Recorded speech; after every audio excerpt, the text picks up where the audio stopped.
looks too perfect.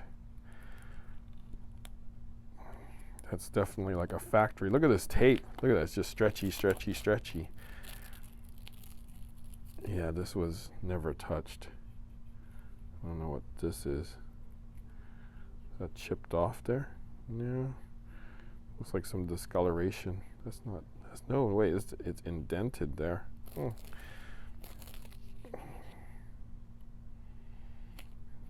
Yeah, nothing. Okay.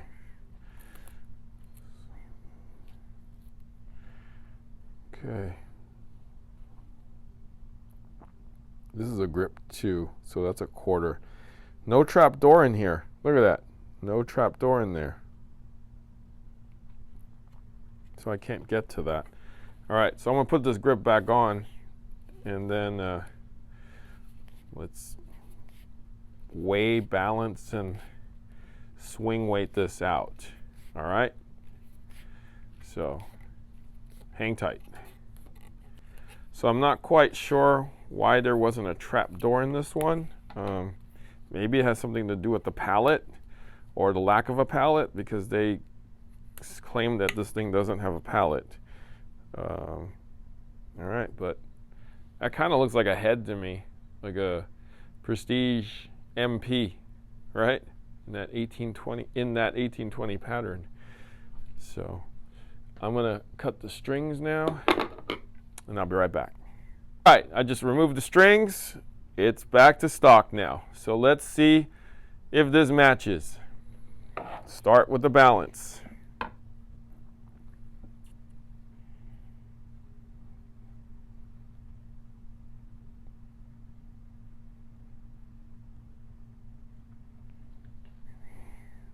$315.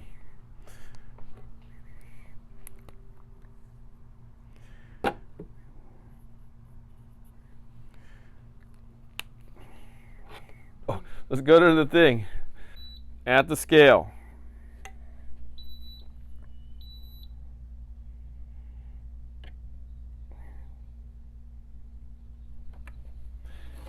$314.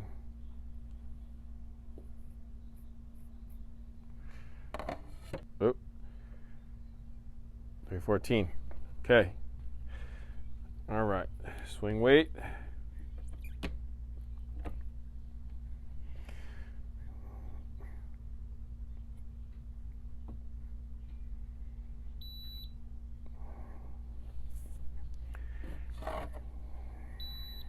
$296.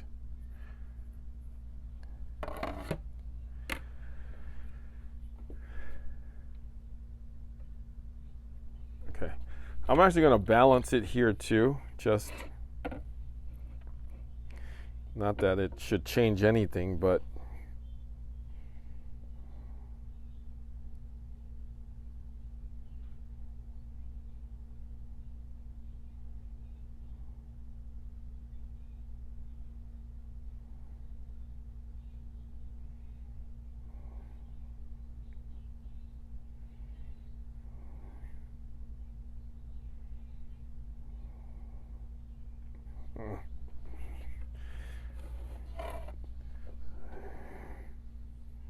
it's still not quite there.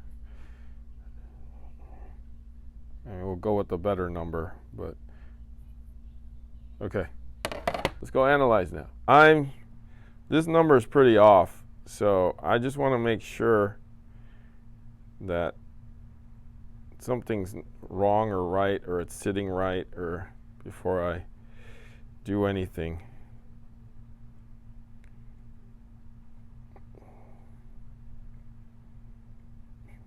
No, it comes out to the same. I redid it over there on that balance board, and it's still coming out about the same. So I just wanted to double, triple check that I'm doing this correctly, and kind of give it the benefit of the doubt. I try to do that with all the specs, because these guys say that they test everything out. I just want to make sure that I'm indeed giving it due credit here, and and making sure that, you know, I'm not the one that's off. Yeah, that's not going to come out right. Okay. So what did we get here? Well, first, let me talk about the racket a bit. It is a 98 square inch head, like I talked about, 18 by 20, okay?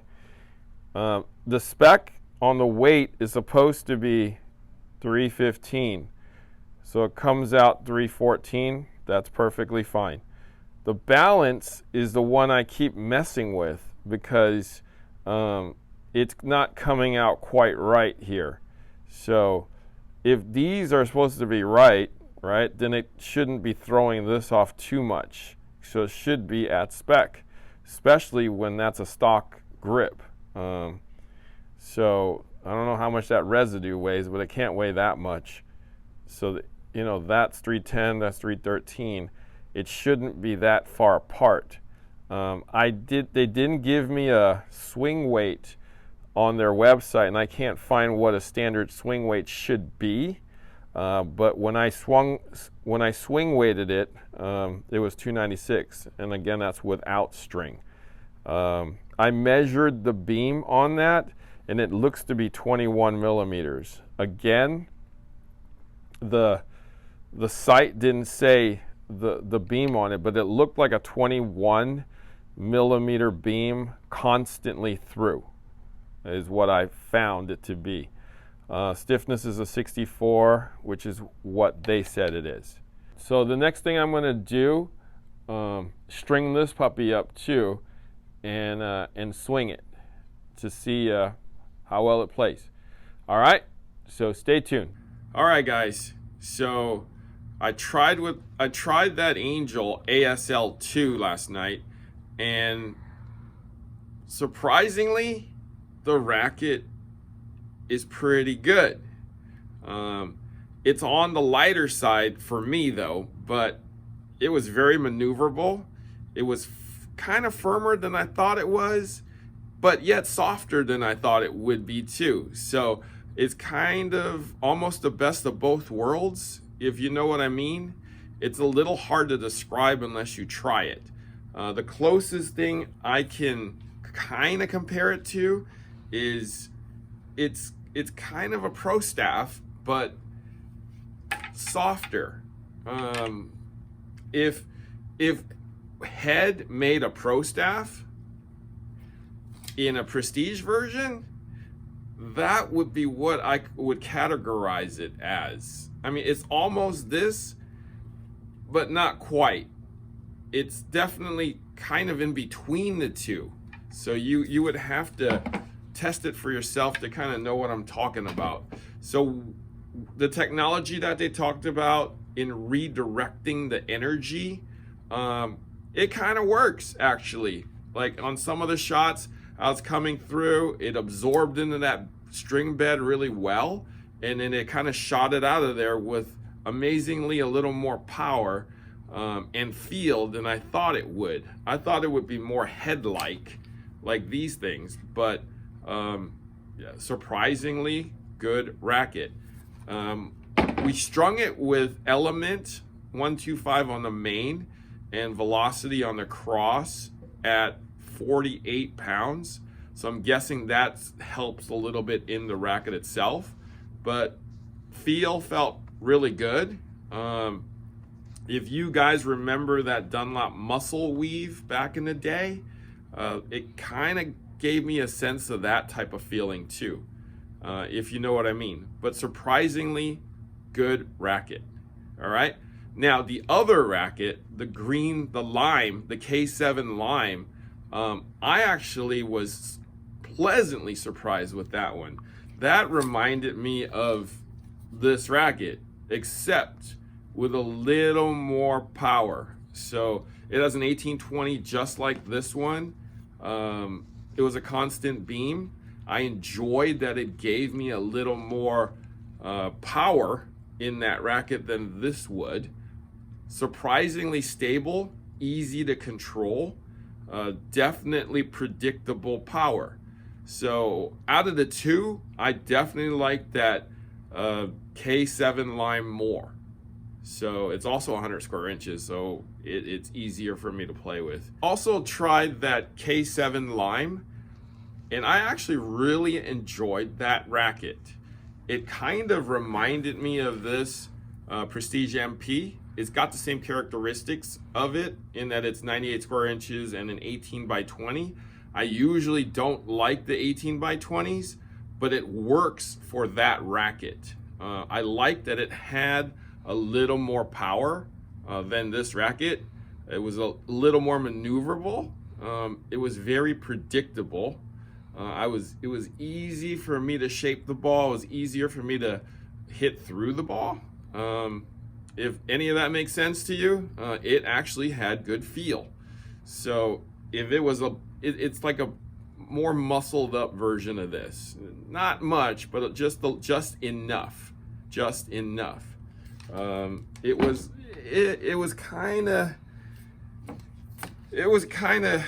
yeah, it's more like this than this. I mean, this is more like the AS. Yeah, well, don't worry about that. Okay, but yeah, it was more like, it reminded me of this with a little more power.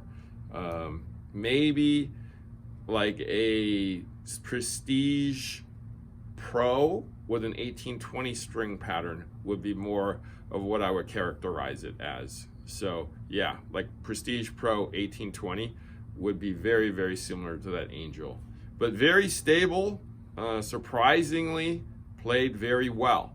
So I was amazingly shocked at how solid that racket felt. So I mean, I like the lime more than the ASL 2.